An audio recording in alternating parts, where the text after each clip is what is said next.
Look at it, so very easy. My name is Laura, and I have found a really fun fabric. The pattern is fun, the colors are fun, and it comes with a free pattern, which also is really a lot of fun. So I think I'm going to have a lot of fun making this quilt. I do hope you join me. So here is that fun fabric. The fabric is from Benartex, and it's called Black, White, and Bloom.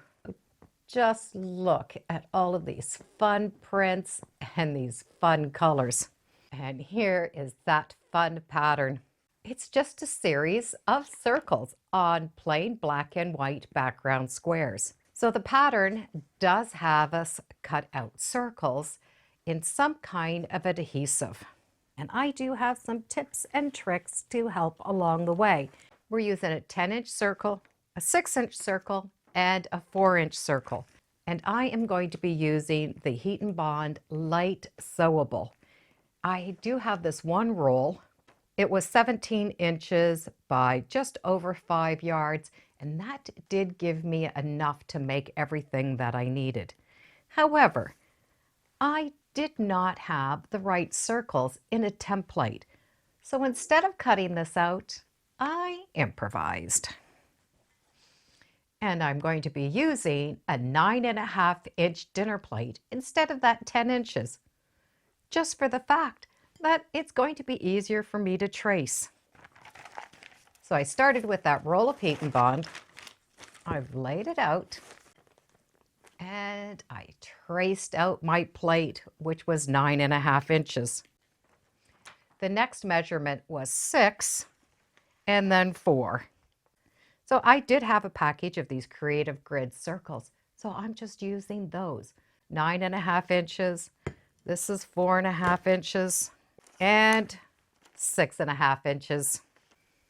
So I traced out all of the shapes that I needed, and I did trace them so that I stacked them, and that way I could save some fusible web.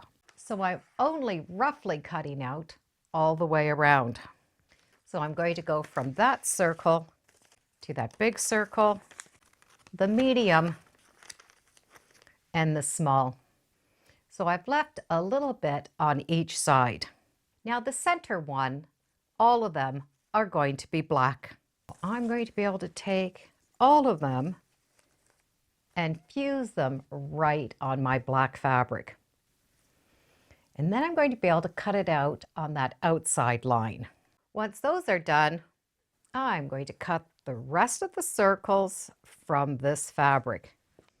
So I have the black circles all cut out, and when we look at the wrong side, you can see that there's only a little bit of a trim. And that way that fusible web is not building up. For the center little pieces, we have a choice. We could leave them full like this and cut them out, or we can cut out that fusible web from the inside before we fuse it on. So it's going to look like this before we cut it. Either or will work out fine. To cut out these circles, I find using a very large pair of scissors works better for me.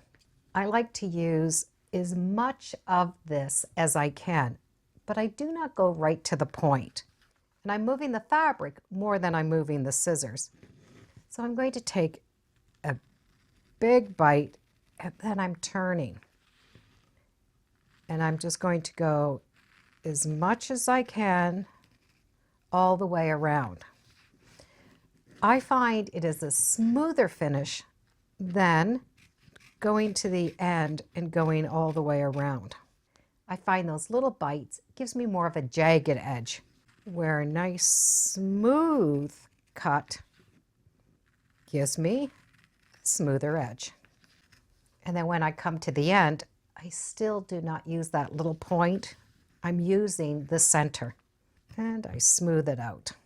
And that way I have a nice round circle. So I'm going to have 10 squares of black, 13 inches, 10 squares of white at 13 inches. And I did cut my first border, was 2.5 inches, and my second border is 4.5 inches. Now I'm going to be able to take these and play with them until I find a match that I like. Peel and press on your background fabric. I will be appliquing these down on my machine, and I'm going to start and do that inside circle first, the next, and the outside very last. Now I do have a foot that I really like to do applique with. And in my case, for my Bernina, it is foot number 23, and it's actually called the applique foot. What I like is this curve. So that curved shape really does help going along the fabric. And I am going to be using a stitch, which is called a blanket stitch, or it's called a triple cover stitch. So it stitches a straight line, and then it comes in. Goes straight, comes in. So that whole stitch goes like that. So the straight edge is the edge that's going to go around the circle, and those stitches will come inside. And that gives a really nice finish. So there's going to be that straight line, and those are going to come inside.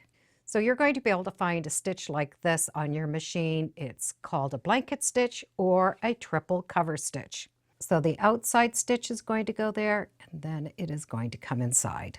I'm going to drive with this hand, and in this hand, I'm going to hold down the center. So it's going to be like a pivot point. So the machine is just going to want to follow this pivot.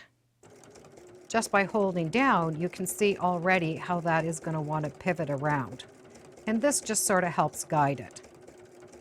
Now, if you find as you're stitching that you are going to end up with this little extra fold along your fabric, and it's all been fused down, there is a way we can correct that. And we're going to correct it from the back. So I have the first circle stitched on, the second, but this here, I can see I'm going to end up with a little fold there. So I'm going to turn it over, and I'm going to release the fabric along the back. So pull the front and the backing away from each other. And then in the back, we're going to make a little hole in that back fabric. And I'm able to do that because here I have a little bit of that fusible web, but there's no fusible in this area. So now I can take a pair of scissors and carefully trim this fabric around that circle. And you do not have to be neat. You just want to make sure you're not cutting this fabric. So I've cut that fabric out all the way around. And now when I smooth this down, that wrinkle has disappeared. The wrinkle was being held because the back fabric was a little bit too tight. So that cutaway fabric is giving me the space for that front fabric to lay flat. By trimming out the extra, it is just giving us less fabric to quilt through when we do get to it. And it has released the tension in all of those layers. So even before pressing, you can see how flat this is. Once they're together, we're going to put on that first border, that nice big fat border at the end. Black, white, and bloom is now done. It does equal 72 inches by 60 inches. That size could vary. The reason is we started this fabric block at 13 inches, but when we were done appliquing and pressing, it did recommend cutting them down to 12.5 inches. But if yours were fine, then you could leave them at 13, adjust the border, and you're going to have it just a little bit bigger. That black and white fabric with a big pop of color really is a fun line, and it really goes well with this pattern. And thank you for joining me today on Sew Very Easy. Feel free to subscribe. I'm on Facebook, Instagram. I have a newsletter. It's all free under Sew Very Easy. And be sure to make every day a Sewtacular day. Bye for now.